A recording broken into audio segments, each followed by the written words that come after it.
Terima kasih pemirsa, Anda masih bersama kami di Semangat Siang Indonesia. Indonesia harus semangat. Kita masih membahas yang namanya natural beauty, natural healthy. Jadi yang namanya cantik dan sehat itu mending kita kembalikan ke yang alami-alami ya pemirsa, daripada mengusahakan yang harus mengorbankan ini itu ya. Misalnya kosmetik yang harga selangit atau makanan yang belum tentu cocok di tubuh kita tapi harganya karena digadang-gadang gizinya tinggi tapi harganya aduh nggak banget deh.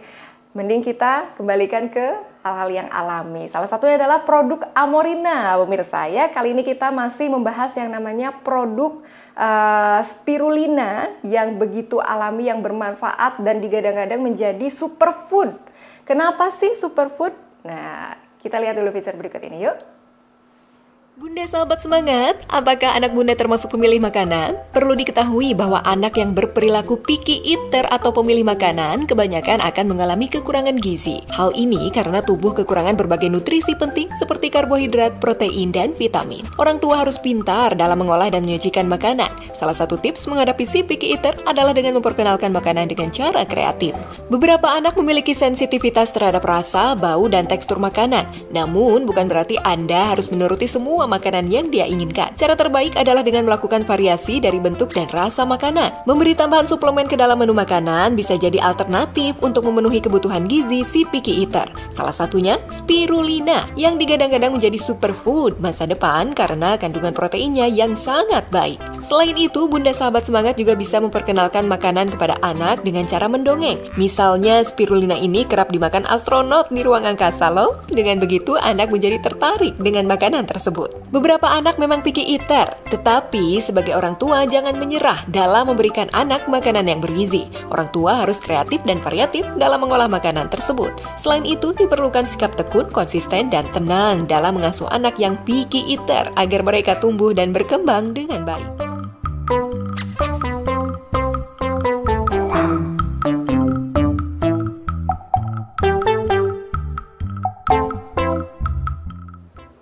Masalah kesehatan akibat gaya hidup kekinian adalah picky eater atau pilih-pilih makanan, terutama bagi anak-anak ya. Masih terhubung bersama kami pemirsa, ada Kak Michelle selaku founder dari Amorina dan merupakan praktisi gaya hidup sehat. Dan juga ada satu tamu istimewa saya lagi, ada Ibu Zahra, seorang ibu dari satu anak yang cukup sangat cerdas menurut saya karena memilih yang namanya pola hidup dan gaya hidup yang sehat kekinian. Assalamualaikum Ibu Zahra. Waalaikumsalam Bu Dita. Ya, saya mau ke Kak Michelle dulu. Kak Michelle, masalah kesehatan di zaman sekarang ini adalah picky eater ya, gara-gara gaya hidup. Bagaimana Amorina bisa menjawab masalah ini? Ya, pasti banyak lah di antara kita tuh yang males ya makan sayuran kan karena biasanya potongan sayurnya atau harus nyiapinnya tuh agak-agak ribet gitu. Nah, sebenarnya satu baskom sayuran itu tuh bisa dirangkum dalam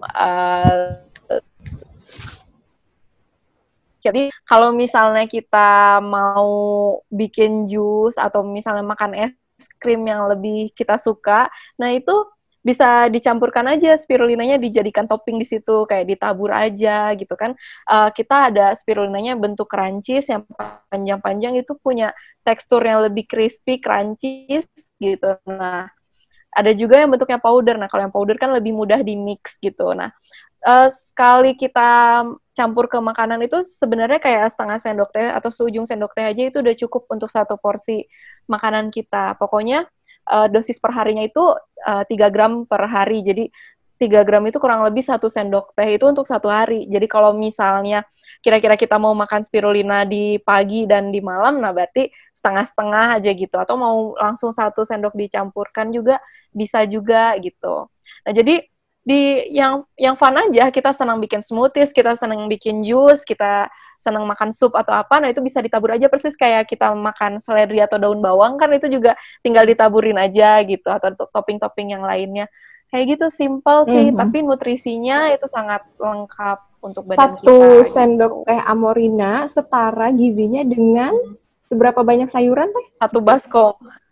Ya bisa 1 baskom sayuran. Jadi kalau jadi untuk vitamin A aja ya. Jadi 1 gram jadi vitamin A di spirulina itu dalam 1 gram spirulina, vitamin A-nya itu setara dengan 100 gram di wortel. Nah, sementara kan kita kan taunya paling banyak vitamin A itu kan di wortel kan. Nah, ternyata 1:100 nih sama spirulina. Jadi dia kecil-kecil tapi komplit banget gitu. Ibaratnya kita buka tas koper itu tuh isinya wah padat, ada segala macam di situ gitu. Jadi Amorina ini bisa untuk anak-anak juga? Iya bisa. Tapi kalau yang pasti untuk 6 bulan ke atas ya. Jadi untuk mulai pengganti ASI, MPASI itu udah bisa, ya.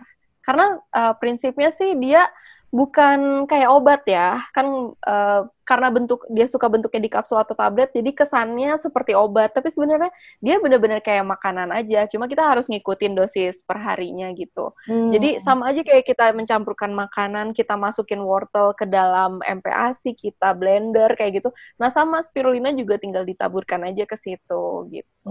Cuma nanti ada dosisnya per kilogram berat badan itu berapa gitu. Saya mau ke Ibu Zahra. Ibu Zahra kenapa sih memilih produk Amorina? Jadi dia tuh suka makannya nggak ribet gitu, kayak pancake, terus pokoknya satu piring tuh nggak suka yang macem-macem gitu loh. Kalau kita lihat di Instagram itu kan, ibu-ibu tuh kalau ngasih makanan anaknya tuh yang beragam warna-warni gitu. Kalau anak aku tuh nggak, dia maunya tuh yang putih, nggak ada warnanya, nggak ada rasanya. Terus deh gitu, kalaupun ada warnanya, maunya yang warnanya dia suka. Kalau dia warnanya nggak suka, kayak coklat, dia tuh nggak suka coklat, karena dia nggak suka warna coklat. Atau kayak es krim, dia nggak suka es krim coklat, karena dia nggak suka warnanya gitu kan. Nah, terus udah gitu, dia itu pertumbuhannya nggak kayak anak biasa, karena dia selalu di ambang bawah. Terus aku sampai suka stres itu kalau di posyandu kan, kayak aduh, aku nggak pernah datang lagi ke posyandu karena it's too intimidating gitu, karena anak itu tuh paling kecil, terus kayak paling kurus gitu kan, apalagi dia tuh perpikiran yang panjang, dan kita tuh selalu kalau ngeliatin chart itu aku selalu stres, aduh gimana, karena aku orangnya nggak suka maksa anak ya. Kalau misalkan anak makan tuh, kalau aku pinginnya educate dia, karena makan itu kan proses dia belajar, aku pengennya educate dia, kalau kamu nggak mau, kamu akan lapar, dan kalau kamu akan lapar, kamu jadi harus makan gitu. Aku pinginnya dari kecil tuh kayak gitu.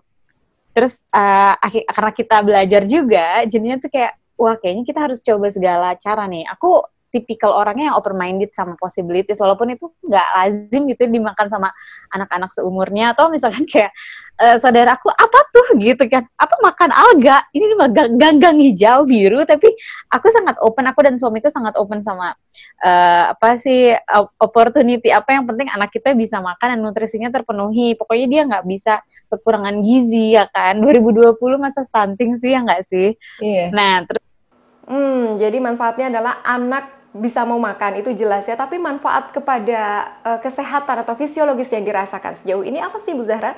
aku cuman bisa apa sih, lihat dari berat badannya aja, kayak misalkan oh dia bisa ngejar loh berat badan minimal anak seumurnya gitu.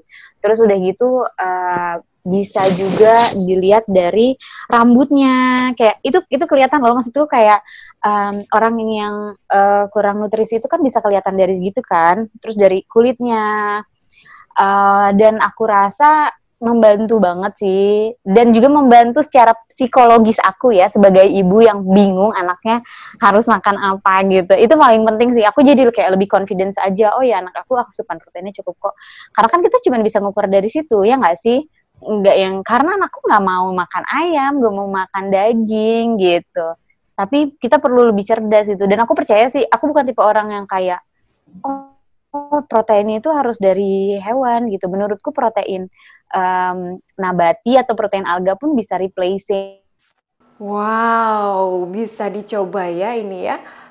Kak Michelle, saya mau tanya ke Kak Michelle lagi. Dengar-dengar ini Amorina bisa berperan menjadi prebiotik. Apa bedanya dengan probiotik? Bisa dijelaskan? Kita jadi ibaratnya kita ngasih makan ke bakteri-bakteri yang emang udah ada di perut gitu. Beda kalau misalnya kita kayak makan yogurt gitu kan, itu kita masukin bakteri hidup ke dalam tubuh. Nah, jadi nanti dia menyeimbangkan ekosistem bakteri yang ada di dalam. Jadi bakteri-bakteri yang jahat akhirnya kalah sama bakteri yang kita masukkan gitu. Nah, tapi kalau prebiotik itu justru kita masukkan nutrisi, ke emang bakteri-bakteri yang emang udah ada di usus kita yang emang bagus. Nah, jadi dia tumbuh sendiri di dalam tubuh kita gitu. Nah, konsep prebiotik itu seperti itu. Nah, karena spirulina itu tinggi protein tadi, nah makanya ketika dia dimasukkan ke tubuh, nah dia bisa menyeimbangkan bakteri-bakteri atau mikroba yang emang udah ada di dalam pencernaan kita gitu. Nah, jadi tapi memang lebih bagus lagi kita konsumsi prebiotik dan probiotik juga. Jadi dua-duanya dikombin. Makanya makan spirulina dengan yogurt atau seringnya aku dicampur sama. Jadi satu botol itu aku kasih spirulina di situ. Nah, baru kita konsumsi. Jadi lebih balance gitu. Oke, wow, luar biasa, Masya Allah. Patut dicoba ya. Terima kasih Ibu Zahra sudah sharing-sharing ya mengenai yang namanya picky eater. Mudah-mudahan ini menjadi inspirasi bagi bunda-bunda lainnya yang sedang stres juga. Lihat Bu Zahra nih ya, yang tadinya pusing menghadapi anaknya picky eater, tapi dengan adanya Amorina, alhamdulillah terbantukan ya gizi protein yang harus masuk ke dalam tubuh anak guna menunjang perkembangannya. Terima kasih Ibu Zahra. Dan kami Sel, kita masih akan lanjutkan perbincangan kita ya. Tapi usai jeda berikut pemirsa, jangan kemana-mana, tetap bersama kami di Semangat Siang Indonesia. Indonesia harus semangat.